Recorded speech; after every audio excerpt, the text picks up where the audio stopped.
好啦，又嚟到每個月一次嘅搶集書評啦。咁今日咧就係介紹5月會出版同埋有一本已經啱出版咗嘅書嘅，咁有少少私心嘅今次。好，咁又係開始之前長氣少少，麻煩大家記得同我撳咗個樽仔佢啊，喺呢個 video 下面就有個樽仔，然之後就 subscribe 去我個 channel 度，咁然後咧就可以 get 到 notifications 啦，就係當我有 video 出嘅時候。好，咁第一本要介紹嘅咧就係《A Clock Strikes Murder》啦，就係 Michelle Harrison 寫嘅，嚟緊5月26號出版。其實香港小朋友對呢個作者應該一啲都唔陌生，因為佢出過好幾個好 hit 嘅 series 噶啦。咁呢本咧都係一個我如果冇記錯應該係第2集嚟嘅，係同一系列嘅第2集。咁佢個古仔咧就講咧有一個Medusa 嘅 painting 咧就嚟緊會開始拍賣。咁但係咧，據稱咧呢一個 painting 咧就係 cursed 嘅，任何人望到嗰個 painting 咧都會叮，係啦，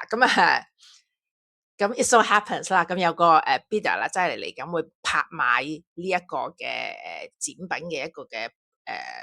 prospective buyers 啊，或prospective buyer 啦，或者一個 bidder 啦，咁佢就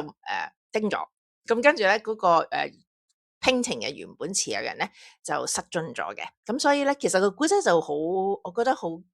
點講啊，好，我由一開始已經第一版已經中意，因為其實阿 Michelle Harrison 咧寫嗰啲古仔咧寫啲用字係好靚嘅，我覺得佢係好適合一啲小，我諗小六度，睇下你邊間學校，同埋睇下小朋友本身嗰個 level，咁好適合一啲想學一啲比較上寫得靚少少古仔嘅一啲嘅小朋友去睇嘅。咁佢入面因為有 murder，可能即係家長有啲可能唔知會唔會介意，或者小朋友會唔會驚，所以你自己要衡量翻。咁我覺得我自己啲學生嚟計，小5、小6都應該可以得噶啦。好，咁第2本咧就係叫 Gigs 啦，就係 by Mark Morstel 嘅。咁6月先出嘅，6月16號先出。咁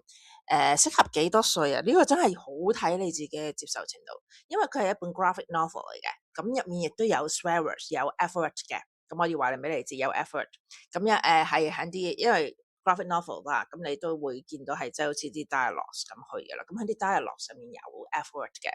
咁但係我自己好中意呢本嘅。點解啊？因為佢係一本 dystopian fiction 嚟嘅，即係唔係 fiction 係 dystopian graphic novel 啦，都係 fiction 嚟嘅故仔嚟嘅嚇。佢嗰個優點咧，就係佢好捉得到現時社會發展到去邊，然之後佢再延伸出嚟。其實佢個古仔咧，我哋成日都有會講嘢叫 gig economy 啦，即係話你係做散工嘅。即係啲人個個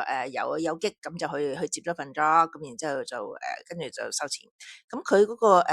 premise 咧就好 interesting 嘅，咁佢就係會講係未來嘅世界咧，既係一個 gig economy 啦，亦都會有好多 drones 同埋有 AI 嚟到去 control 住人類嘅，即係你要收到你個電話，收到你有啲咩 gig 要 complete 嘅話，即係好似一啲 task 咁，你就要 complete，好似打機要 complete 啲 task 噶，咁你就要根據嗰啲指令咧要做嘅，如果唔係就唔得嘅。咁呢個古仔就係講，當然喺一個咁樣樣嘅社會底下，當然啦，人就會覺得啊，我簡直好似一隻奴仔咁，你叫我做我就要做嚇，咁所以都會有一啲其他嘅一啲嘅警世，一啲嘅深層少少嘅意義嘅，咁就冇，我覺得除咗啲 swear words 就冇乜 adult content 噶，咁所以好睇你究竟接唔接受得到小朋友睇咗呢一種有 swear word 嘅 graphic novel，咁其實我覺得佢好發人深省嘅，好發人深省，同埋佢畫得都好，佢唔係話好靚，好即係好粉飾嗰啲，因為唔會啦，你 dystopian fiction 你仲整粉飾啊，咁樣所以咧就其實佢啲畫我覺得好切合佢嘅主題嘅，我自己好中意呢本，好強推嘅。好啦，咁第3本要介紹嘅咧就係 If I Were a Cat 啦，咁個 editor 咧就係 Megan 啦。咁我其實已經喺呢一個出版社嘅書集或者詩集入面咧，其實我故事集或者叫詩集啦嚇，總之 anthology 啦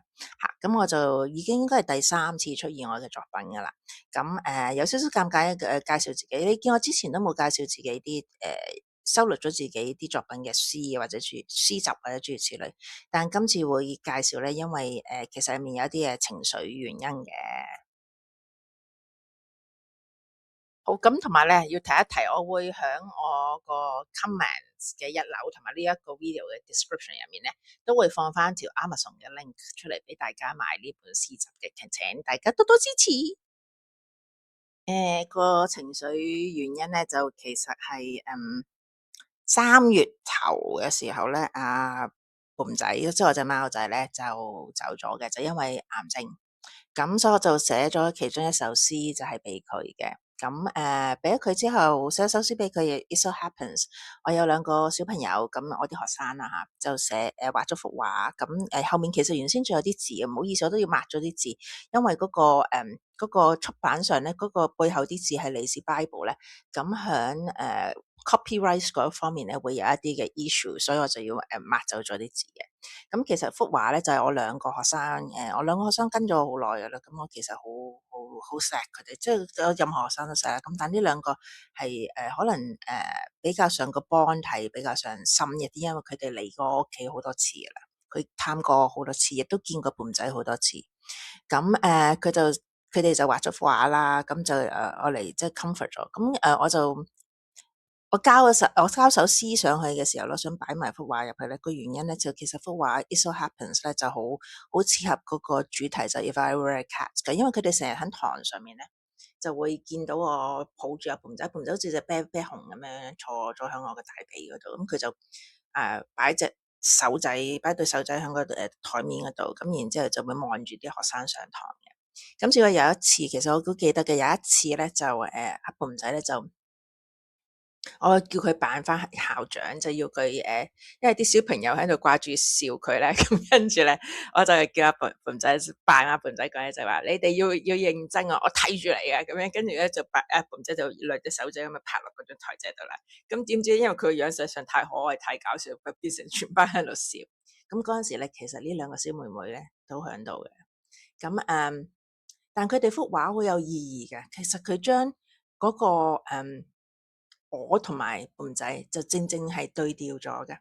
就真係將我變成 If I were a cat 或者佢嘅一個嘅形式啦，即係我就唔係隻貓嚟嘅，但就調轉咗就變成胖仔好似一個啤啤熊咁樣樣，咁就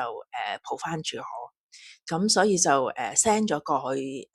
俾 editor 啦，咁 editor 亦都好好就接受咗啦，咁所以而家咧就今次咧就其實唔係淨係我嘅作品喺入面啦，亦都有我學生嘅作品喺入面，咁亦都有我學生嘅名喺入面，所以 that's why 呢一本亦都有胖仔嘅回憶喺入面啦，咁所以就我覺得好有意義嘅，即係好似阿胖仔帶住我啲學生去其他一啲嘅地方去闖蕩咁咯。其實胖仔喺我同我啲學生一齊影相啊，或者喺外國嘅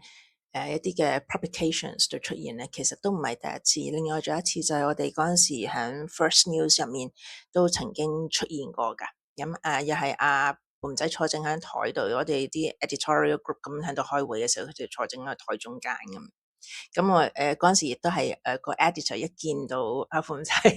佢喺張相度咧就已經個 caption 嗰度咧就已經寫話 The cat is very important 係啦，咁呢個當然係啦，所以好有意義嘅。咁另外一樣咧就好開心亦都好光榮嘅事咧，就係 editor 喺本書喺 Amazon 上咗架之後咧，第二日已經send 咗個 email 嚟俾我哋所有 contributing authors 啦，就係話俾我哋知咧，就係本書其實已經上咗第9位啦。咁其實我覺得好開心嘅，因為佢仲同我哋講話我哋已經叫 best selling authors 啦。咁我有少少不真實嘅，因為其實呢樣嘢我都唔會睇自己做 best selling offer。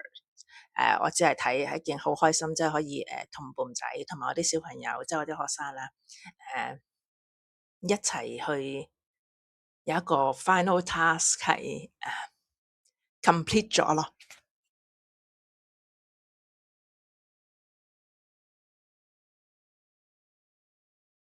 好，又係講翻啲行貨嘢，即係喺大家睇完呢個 video 嘅時候，請麻煩記得同我撳個 subscribe button 啦。多謝大家，拜拜。